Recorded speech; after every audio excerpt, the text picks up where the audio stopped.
And you'll go straight, too, won't you, Harry? Straight to where? You know what I mean. You can come and live with us. Think how peaceful you can be. Playing cribbage with Gerald? I can just see myself. You tend to your knitting. I'll play the cards. Not with him. Do you happen to remember that sucker has $600 of ours in his pocket? Well, I suppose you could take that back. You bet I could, and a little dividend along with it. Oh, no. Oh, yes. Oh, no. Yes. No. And that settles it. Children don't respect their parents anymore.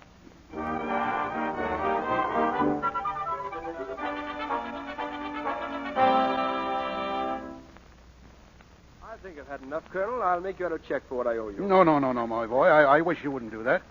Here, we'll cut the cards once more. Double or nothing. No, thanks. I'd rather pay $32,000 than lose a really large amount. Well, now, this is very embarrassing. Make it out to cash. It could even be more embarrassing. $32,000 and no cents. Here you are, sir. I feel terrible, my boy. Oh, by the way, I'd prefer if you wouldn't tell Jean anything about this. You may depend upon You it. certainly may. Jean. My sweet. Charles, you promised me you wouldn't play anymore. Well, we didn't play anymore, Jean. We were just wiping out my lot. You need a keeper. And now, Father, that you've taught Charles not to play double or nothing, what are you going to do with that check? Just this, my pretty child. I shall tear it up. You mean it was just a joke? Of course. You don't actually think I'd bleed my own daughter's friend, do you? Perish the thought. Come on, Charles. You can take me for a walk on deck.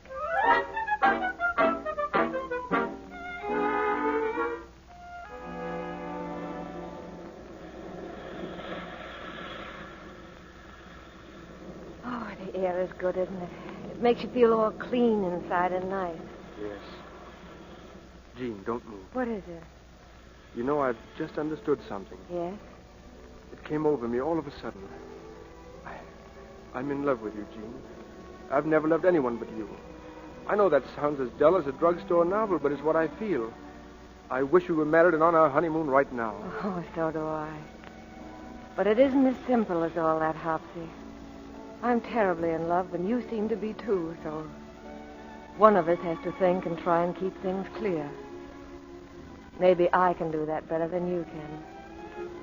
They say a moonlit deck is a woman's business office. I'm going to kiss you, Jean. Of course you are, darling.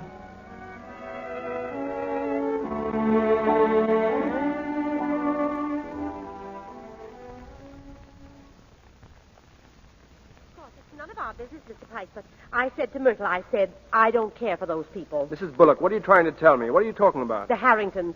Myrtle, show Mr. Pike what we got from the purser's office, dear. Yes, Mama. You see, Mr. Pike? It's a photograph, and there's something on the back. Listen. Handsome Harry Harrington and his daughter, Jean, professional card shop. Let me see that. It's the Harringtons, all right. Also bunco, oil wells, and occasional gold mines. Card shops. We're sorry we had to tell you, Mr. Pike, but it's for your own good, of course. And like I said to May I Myrtle, keep this picture? Certainly. And if you would Thanks, like... goodbye. Mr. Pike, will you have dinner with us tonight? No, I will not. Why, the ungrateful... Mama, but I thought you said he'd be glad to hear about it. Shut up!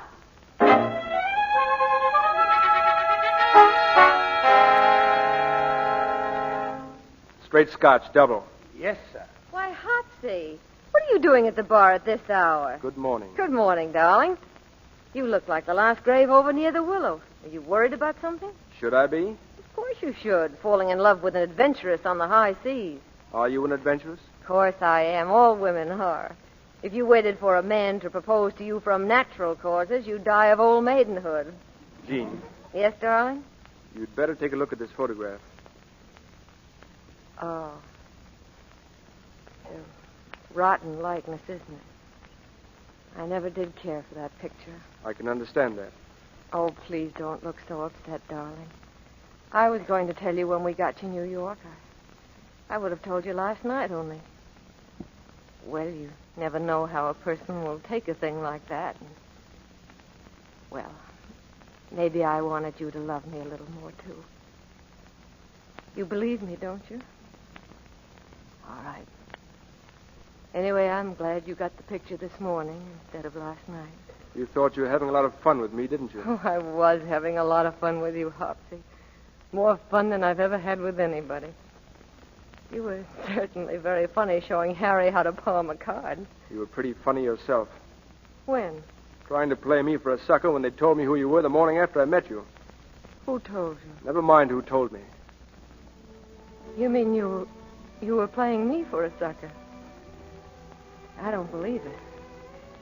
But if you were just trying to make me feel cheap and hurt me, you succeeded handsomely.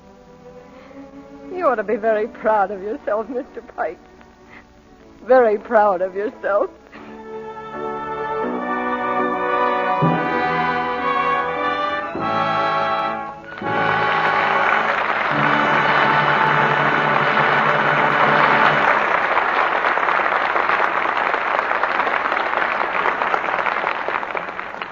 After a brief intermission, Mr. DeMille and our stars, Barbara Stanwyck, Ray Milland, and Charles Coburn, will bring us Act 2 of The Lady Eve. And now we place our imaginary microphones on a rehearsal stage over at Columbia Studios, where two young extras are just finishing a dance routine.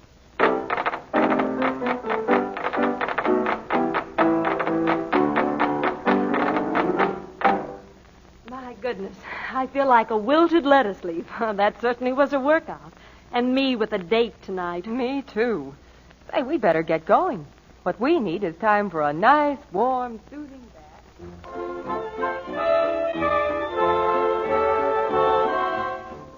Mary, isn't that Rita Hayworth over there?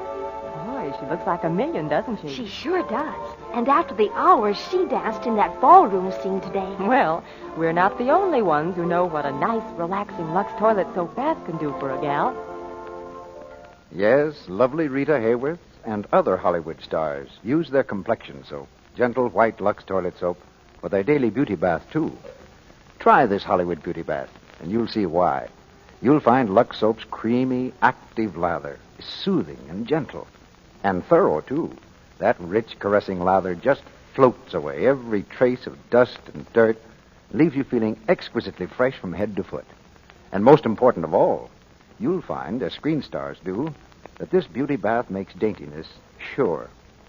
Lovely Rita Hayworth says, A daily Lux Soap beauty bath protects daintiness. It leaves skin really fresh and sweet, fragrant, too, with a delicate, clinging perfume. why not take Hollywood's tip? Make this fine white soap with its flower-like fragrance your daily bath soap. It's a luxury that any woman can afford. For Lux Toilet Soap costs but a few cents a cake. Buy it the economical 3 cakes at a time way. It's thrifty. We pause now for station identification. This is the Columbia Broadcasting System.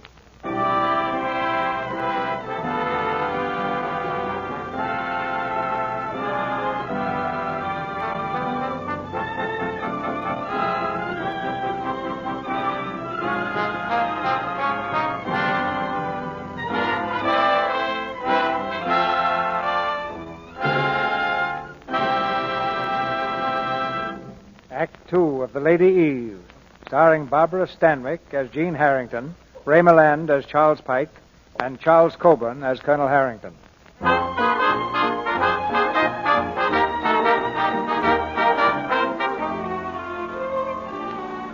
Jean is not the kind of girl to grieve over a blighted romance, but she still thinks occasionally of Charles Pike. It's 2 months later, and her father at the racetrack. Jean imagines that she sees Charles in the crowd. Here you are, my sweet. We grabbed down and each 700 on the last canter, Jean. Jean, I'm talking to you. Oh, I'm sorry. I thought that was that Pike fellow over there. Now, let me see. What do you like in the next one? Pardon me, is this seat taken? Well, for the love of... Well, bless my soul, handsome Harry. William at the moment. William, of course. I'm enchanted to see you again. And you, Jean, as pretty as a bag of aces. Hello, Pearlie. Sir Alfred at the moment, my child. Sir Alfred McLennan Keith, at your service. How do you do, Sir Alfred? Well, you're certainly a sight for lame peepers. You know, I haven't seen anybody of our set since the boat stopped running. What's your pitch, Pearlie? I have a little nest on the edge of a town called Bridgefield. A town full of millionaires in the heart of the contract bridge belt. Bridgefield, Connecticut? Precisely. Wonderful pickings. Tell me, do you know the Pikes? Do I know them? I positively swill in their ale. Good old Horace. Oh, what a card player. Do you know Charles, the son? Is he the tall backward boy who's always toying with toads?